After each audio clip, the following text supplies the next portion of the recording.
അന്വേഷണവുമായി കേന്ദ്ര ആഭ്യന്തര മന്ത്രാലയം. ശനിയാഴ്ച അതായത് നവംബർ 22 രാവിലെ കർമ്മ ന്യൂസ് പുറത്തുവിട്ട കേന്ദ്ര സർക്കാരിന്റെ ബോർഡ് വെച്ച് ആഡംബര കാറും ഹെലികോപ്റ്ററും ഉപയോഗിച്ച് തട്ടിപ്പുകൾ നടത്തുന്ന തൃശൂർ സ്വദേശി സുബീഷ് പി വാസുദേവുമായി ബന്ധപ്പെട്ട വളരെ ഗൗരവമുള്ള വാർത്തയിലാണ് അന്വേഷണം. ആഡംബര കാറിൽ കേന്ദ്ര സർക്കാരിന്റെ പേരിലുള്ള ബോർഡ് വെച്ച് തൃശൂർ സ്വദേശി സുബീഷ് പി വാസുദേവ് നടത്തുന്ന തട്ടിപ്പുകൾ കേന്ദ്ര ആഭ്യന്തര മന്ത്രാലയം അന്വേഷിക്കുന്നു. കേന്ദ്ര സർക്കാരിന്റെ പേരിൽ കാറും ചുവന്ന ബോർഡും വെച്ച് യാത്ര ചെയ്യുകയും ഹെലികോപ്റ്ററിൽ കയറി ഫോട്ടോഷൂട്ട് ചെയ്യുകയും ചെയ്യുന്ന വിവരങ്ങൾ ശനിയാഴ്ച രാവിലെയാണ് കർമ്മ ന്യൂസ് നൽകിയത്. മണിക്കൂറുകൾക്കുള്ളിൽ മലയാളത്തിലെ വീഡിയോയുടെ ഹിന്ദി പരിഭാഷ തയ്യാറാക്കി കേന്ദ്ര ആഭ്യന്തര മന്ത്രാലയം നടപടികളിലേക്ക് കടക്കുകയായിരുന്നു. ദില്ലി ചെങ്കോട്ട സ്ഫോടനവും വൈറ്റ് കോളർ ഭീകരവാദത്തിന്റെയും പശ്ചാത്തലത്തിൽ കടുത്ത നടപടികളിലേക്ക് കേന്ദ്ര സർക്കാർ നീങ്ങുന്നുവെന്നും അറിയുന്നു. നിരവധി തട്ടിപ്പ് കേസുകളിൽ പ്രതിയായ തൃശൂരിലെ സുബീഷ് പി വാസുദേവിനെതിരെയാണ് പരാതികളും ആരോപണവും. പ്രീമിയം ആഡംബര കാറിൽ കേന്ദ്ര സർക്കാരിന്റെ ചുവന്ന ബോർഡ് വെച്ച് ഇയാൾ വന്നിറങ്ങും. ഇങ്ങനെ പ്രീമിയം കാറിൽ വന്ന് ആഡംബര ഹെലികോപ്റ്ററിലേക്ക് ഈ പ്രാഞ്ചിയേട്ടൻ കയറുന്നു. അതിന്റെയും ഫോട്ടോഷൂട്ട് എല്ലാം കണ്ടാൽ ഒരു മണിക്കൂറിൽ യാത്രാ ചിലവ് തന്നെ ലക്ഷങ്ങളും കോടികളും. ആളത്ര പുലിയാണ്. എല്ലാം കേന്ദ്ര സർക്കാരിന്റെ ചുവന്ന ബോർഡും വെച്ച്. നരേന്ദ്രമോദി പോലും ഉപയോഗിക്കാത്ത പ്രീമിയം ടൊയോട്ടോ കാറിലാണ് കേന്ദ്ര സർക്കാരിന്റെ പേരിൽ ഇയാൾ വന്നിറങ്ങുന്നതെന്നും ഇന്നലെ കർമ്മ ന്യൂസ് പുറത്തുവിട്ട വാർത്തയിലുണ്ടായിരുന്നു. ഇതിന്റെ ദൃശ്യങ്ങളും കർമ്മ ന്യൂസ് പുറത്തുവിട്ടിരുന്നു. കേന്ദ്ര സർക്കാരും പ്രധാനമന്ത്രിയുമായി ബന്ധമുണ്ട് എന്ന് പറഞ്ഞ് ബിസിനസ്സുകാരെയും മറ്റും സ്വാധീനിക്കുന്നു. കേന്ദ്ര സർക്കാരിൽ ജോലി വാങ്ങിത്തരാമെന്ന് പറയുന്നു.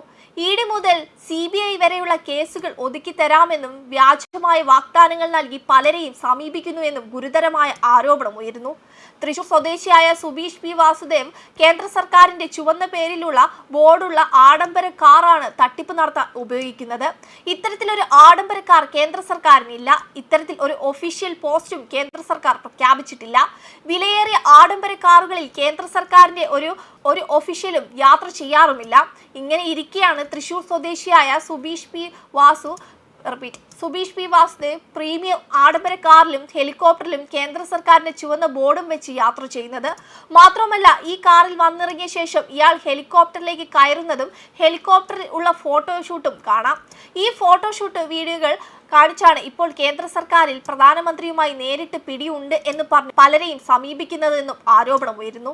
ആരോപണ വിധേയനായ തൃശൂരിലെ സുബീഷ് പി വാസുദേവിനെ 250 കോടിയോളം രൂപയുടെ സാമ്പത്തിക തട്ടിപ്പ് നടത്തിയെന്ന കേസിൽ അറസ്റ്റ് ചെയ്തിരുന്നു. കർണാടക പോലീസ് ഇയാളെയും പങ്കാളിയായ യുവതിയെയും കരുനാഗപ്പള്ളിയിൽ വന്ന് പൊക്കുകയായിരുന്നു.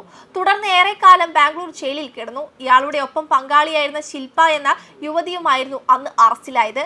250 കോടിയുടെ തട്ടിപ്പ് നടത്തി ഇവർ കർണാടകത്തിൽ നിന്നും മുങ്ങുകയായിരുന്നു. അനേകം പേരിൽ നിന്നും അന്നും പണം വാങ്ങി പറ്റിച്ചു. സുബീഷും ശില്പിയും ആഡംബര ജീവിതം നയിക്കുന്നവർ ആയിരുന്നുവെന്നും സ്വകാര്യ ജെറ്റുകൾ വരെ ഇവർ സഞ്ചാരത്തിന് ഉപയോഗിച്ചുവെന്നും പണം നഷ്ടപ്പെട്ടവർ പറയുന്നു. പ്രതികൾക്ക് കേരളത്തിൽ ഉന്നത ബന്ധവുമാണ് ഉണ്ടായിരുന്നത്. പല പ്രമുഖ വ്യക്തികളും രാഷ്ട്രീയ നേതാക്കളുമായുള്ള ബന്ധം പ്രതികൾക്ക് കേരളത്തിൽ എത്തി ഒളിക്കാൻ സൗകര്യമൊരുക്കിയെന്നും പോലീസ് സംശയിക്കുന്നു. കർണാടകത്തിൽ ഉന്നത രാഷ്ട്രീയ ബന്ധമുള്ള പ്രതികൾക്കെതിരെ തട്ടിപ്പ് കേസിൽ കർണാടക ഹൈക്കോടതിയുടെ ഉത്തരവും നിലവിലുണ്ട്. ഓൺലൈൻ മത്സ്യവ്യാപാരത്തിൽ നിക്ഷേപം സ്വീകരിക്കൽ, ബിസിനസ് എക്സ്ചേഞ്ച്, മദ്യവിൽപ്പനയുടെ ഇടനിലക്കാരൻ എന്നീ രീതിയിൽ ബിസിനസ് നടത്താം എന്ന് പറഞ്ഞായിരുന്നു ഇവർ വൻ തട്ടിപ്പുകൾ നടത്തിയത്. കേരളത്തിൽ നെടുമ്പുഴ പോലീസിലും ഇവർക്കെതിരെ കേസുള്ളതായി കേരള പോലീസ് വ്യക്തമാക്കി.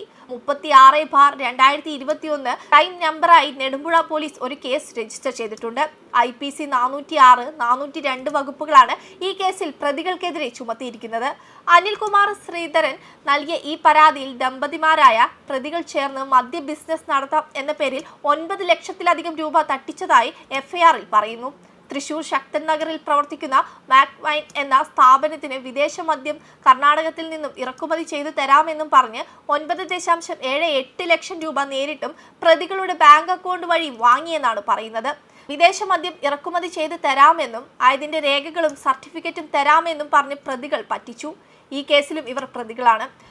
കോഴിക്കോട് പ്രൈറ്റ് മൾട്ടി സ്റ്റേറ്റ് കോപ്പറേറ്റീവ് സൊസൈറ്റിയിൽ നിന്നും കോടികൾ ഇവർ വാങ്ങി മുങ്ങിയെന്നും പറയുന്നു. ഈ പണം ഇനിയും തിരികെ നൽകിയിട്ടില്ല. 7 കോടിയിലേറെ തുകയുണ്ട് എന്നാണെന്നാണ് അറിയുന്നത്. കർണാടകത്തിലും കേരളത്തിലും സുബീഷിനെതിരെ FIR ഉണ്ട്, കേസുകളുമുണ്ട്. ഇത്രയധികം കേസും മറ്റും ഉണ്ടായിട്ടും ഇയാൾ വീണ്ടും സാമ്പത്തിക ആരോപണങ്ങളിൽ എങ്ങനെ വീഴുന്നുവെന്നും ദുരൂഹമാണ്. വെബ് ഡെസ്ക് കർമ്മ ന്യൂസ്.